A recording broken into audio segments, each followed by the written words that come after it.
How does this one nutrient help migraines?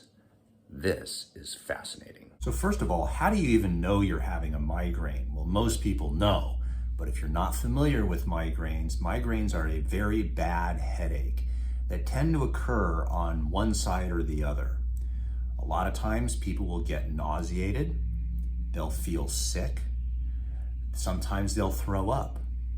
A lot of times the lights will bother their eyes, so they tend to squint, and it's painful, so they will often go into a dark room or wear dark sunglasses if they have a migraine. A lot of times people will get a weird feeling in their mouth, like almost a metallic type of feel. Sometimes noises will increase the intensity of their migraines. Some migraines are just pounding your head like this.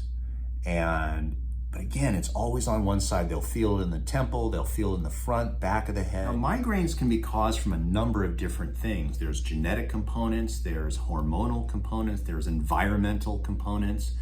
But what happens with a migraine in the majority of cases is the blood vessels of the brain will dilate. And that is the reason why they feel the pounding sensation.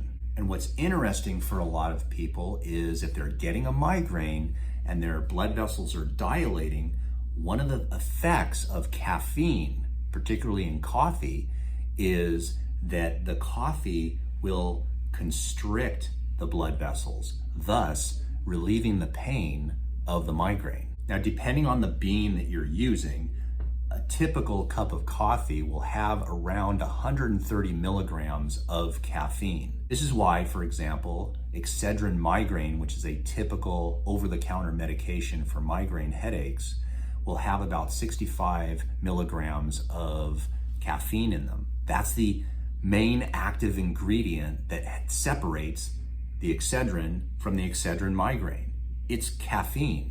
You take 2 tablets of those, that's equivalent to 1 cup of coffee. Now, of course, it also has acetaminophen and aspirin. This is a problem because some people have allergies to aspirin, some people have liver disease or kidney disease, and they don't want to be taking too much aspirin and acetaminophen. In addition to that, some people just don't like the taste of coffee, so there are alternatives. And what I will tell patients to do is go online, and I'll put links down below to things on Amazon that you can try. There's these little packets called GU. It's a company named GU, G-U. They make a product for athletes. When you're out riding your bike or running marathons and things like that, sometimes you need a little bit of energy and it's like a toothpaste consistency in a little packet. And these GU packets have about 40 milligrams of caffeine, which for a lot of people is enough caffeine to stop the migraine. If a person doesn't want to take over-the-counter medications, they don't like coffee, these are options. Now, what is the main problem with doing this? The main problem with caffeine treating your migraine headaches is that the caffeine can raise your blood pressure. So if you have high blood pressure and migraines, you're 0-2. But if blood pressure is not an issue, then caffeine is an effective way to deal with migraine headaches. So I hope you find this interesting. My name is Dr. Story. I've been a doctor of chiropractic for over 28 years. So I treat people holistically using natural methods to get them healthier. If you would like to contact me, my website information is down below in the description. We do phone and Zoom consultations.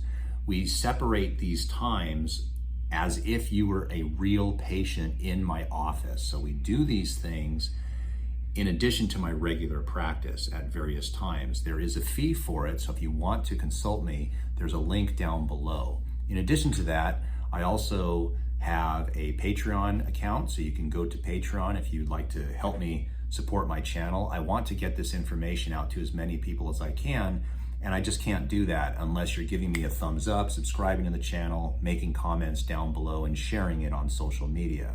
So there's buttons down below. You can share this on Facebook and Instagram and things of that nature. I would appreciate it. Lastly, I have a video for you, let's do right here on this right side, of some great information on how you can best help your health and naturally help blood pressure, which is a major concern for most people.